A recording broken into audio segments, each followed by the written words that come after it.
Hello friends, government job genuine notification channel पर आपका स्वागत है।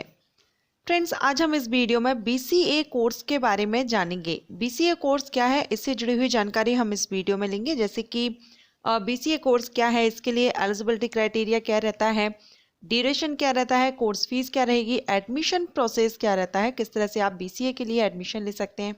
अगर आपको एंट्रेंस एग्जाम देना होता है तो जो टॉप एंट्रेंस एग्जाम है उनके बारे में मैं आपको बताऊंगी, साथ ही सब्जेक्ट या हम कहें सिलेबस के बारे में, टॉप कॉलेजेस कौन से रहेंगे एंड जॉब अपॉर्चुनिटीज। सो ये सारे टॉपिक हम इस वीडियो में डिस्कस करेंगे। वीडियो को एंड तक पूरा देखिएगा अगर आप बीसीए कोर्स के बारे में जानकारी चाहते हैं। सो चलिए स्टार्ट करते हैं। What is BCA? बीसीए क्या है? बीसीए का फुल फॉर्म होता है bachelor of computer application. Okay, and BCA 3 years का रहता है। इसका जो ड्यूरेशन है वो 3 ईयर है। ये अंडर ग्रेजुएट डिग्री कोर्स है। सो बीसीए अगर आप कंप्यूटर में इंटरेस्ट रखते हैं, आपको कंप्यूटर की नॉलेज जैसे ग्राफिक्स में या प्रोग्रामिंग में आपका इंटरेस्ट है, तब आप बीसीए कोर्स कर सकते हैं। ये जिस तरह से आप ग्रेजुएशन करते हैं 3 इयर्स का, अदर जो डिग्री आप लेते हैं उसी तरह से बीसीए भी आप कर सकते हैं। 3 साल का रहता है, अंडर ग्रेजुएट कोर्स है। आफ्टर 12th आप इसमें कर सकते हैं। अब हम इसके लिए एलिजिबिलिटी क्राइटेरिया देखेंगे कि अगर आप बीसीए कोर्स करना चाहते हैं तो इसके लिए वैसे अंडर ग्रेजुएट है सो आप आफ्टर 12th करेंगे, लेकिन 12th में आपको कोई सब्जेक्ट जरूरी है या किसी भी स्ट्रीम से, तो आपका एलिजिबिलिटी में यहाँ पर 12th पास एनी स्ट्रीम, किसी भी स्ट्रीम से, किसी भी सब्जेक्ट से आपने बीसीए कंप्लीट कर लिया है मिनिमम 50 to 55% मार्क्स के साथ, तब आप बीसीए कोर्स कर सकते हैं। ओके, ये जरूरी नहीं है कि आप मैथ साइड से हैं या कॉमर्स साइड से हैं। आपने 12th कंप्लीट है, आप बीसीए कर सकते हैं। कोर्स की फीस अगर हम देखें तो यहाँ पर हम एवरेज देखेंगे, एक्यूरेट तो नहीं बता पाऊंगी। एवरेज अगर हम देखें 40,000 से लेकर के 2 लाख तक आपकी एवरेज फीस पड़ती है बीसीए कोर्स की। अब हम बात करेंगे एडमिशन प्रोसेस की। तो बीसीए में एडमिशन आप मेरिट बेस पर एंड एंट्रेंस एग्जाम के थ्रू ले सकते हैं। कुछ कॉलेजेस हैं जो 12th की परसेंटेज के बेस पर आपको एडमिशन दे सकते हैं, लेकिन कुछ कुछ कॉलेजेस में आपको एंट्रेंस एग्जाम देना पड़ता है। अब ये एंट्रेंस एग्जाम कौन कौन से हैं, तो यहाँ पर कुछ मैं आपको नेम बता रही हूँ, जैसे कि IPU CET, BU MET, HP CET, GSAT। इस तरह से आपको एंट्रेंस एग्जाम देना पड़ सकता है। आप जहाँ से भी बीसीए कोर्स करते हैं वहाँ कंफर्म करेंगे डायरेक्ट एडमिशन है या फिर आपको एंट्रेंस एग्जाम देना होगा। अगर आप एंट्रेंस एग्जाम देते हैं तो यहाँ पर आपको किस तरह से तैयारी या किन किन टॉपिक से आपसे क्वेश्चन किए जाते हैं, तो क्वांटिटेटिव एबिलिटी से क्वेश्चन आते हैं, general awareness, general intelligence and reasoning, computer knowledge and general English. So ये सारे टॉपिक्स हैं जिनको आपको तैयार करना होता है, प्रिपेयर करना होता है। अगर आप किसी अच्छे कॉलेज में एडमिशन लेते हैं, वहाँ पर आपको एंट्रेंस एग्जाम देना होगा और इन टॉपिक से रिलेटेड क्वेश्चंस आपसे किए जाते हैं। ओके, अब हम जानेंगे इसके सिलेबस के बारे में। बीसीए का सिलेबस क्या है, तो ये सेमेस्टर सिस्टम रहता है, 3 साल का है, 6 सेमेस्टर रहेंगे आपके। सेमेस्टर फर्स्ट अगर हम देखें, सेमेस्टर फर्स्ट में आपका hardware lab, creative English, fundamental mathematics, statistics, digital computer fundamental, introduction to programming using C programming lab and PC software lab, ये सेमेस्टर फर्स्ट का रहेगा।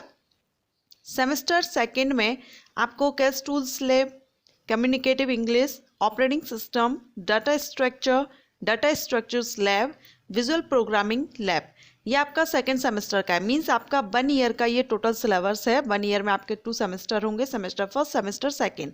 सो ये आपका फर्स्ट ईयर का पूरा सिलेबस है। अब हम देखेंगे सेकेंड ईयर का। सेकेंड ईयर मीन्स हम देखेंगे पहले सेमेस्टर थर्ड का।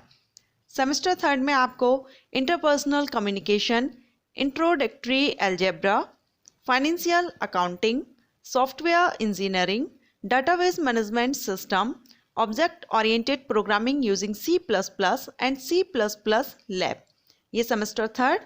And now semester fourth semester में आपका रहेगा professional English, financial management, computer network, programming Java programming lab and DVMS project lab, web technology lab, ये आपका third and fourth semester means आपका सेकेंड ईयर का syllabus है।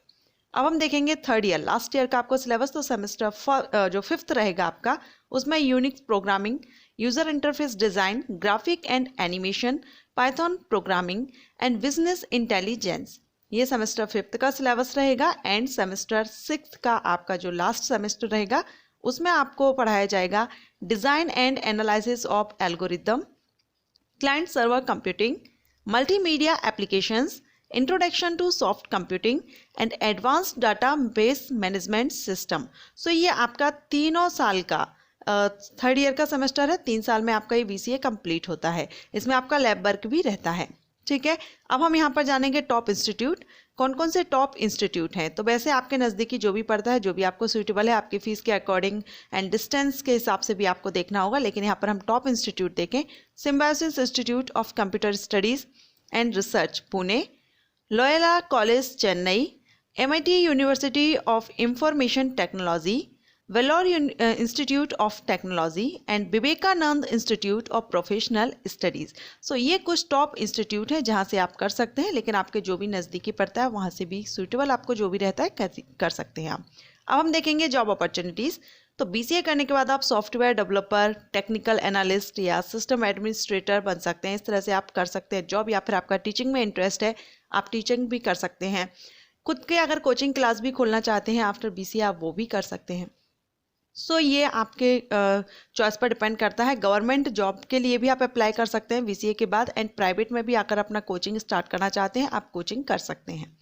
अब हम बात करेंगे इसमें टॉप रिक्रूटिंग कंपनीज कौन कौन सी हैं। जैसे आप जॉब लेते हैं कंपनीज में, तो कहाँ पर आप ज़्यादा इनकी जो डिमांड रहती है BCA करने वालों की, तो विप्रो, इन्फोसिस, HCL, TCS, इस तरह से और भी कई कंपनीज हैं जहां पर आप जॉब ले सकते हैं आफ्टर BCA।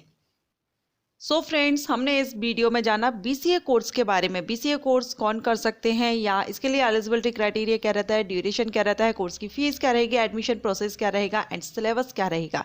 ये सारी जानकारी हमने इस वीडियो में जानी है। अगर आप BCA कोर्स से जुड़ी हुई जानकारी चाहते थे और आपको ये वीडियो थोड़ा बहुत भी हेल्पफुल रहता है, आपको इससे नॉलेज मिलती है, तो वीडियो को लाइक कर लीजिएगा एंड अपने फ्रेंड्स एंड रिलेटिव्स के साथ शेयर जरूर कीजिएगा। Thank you.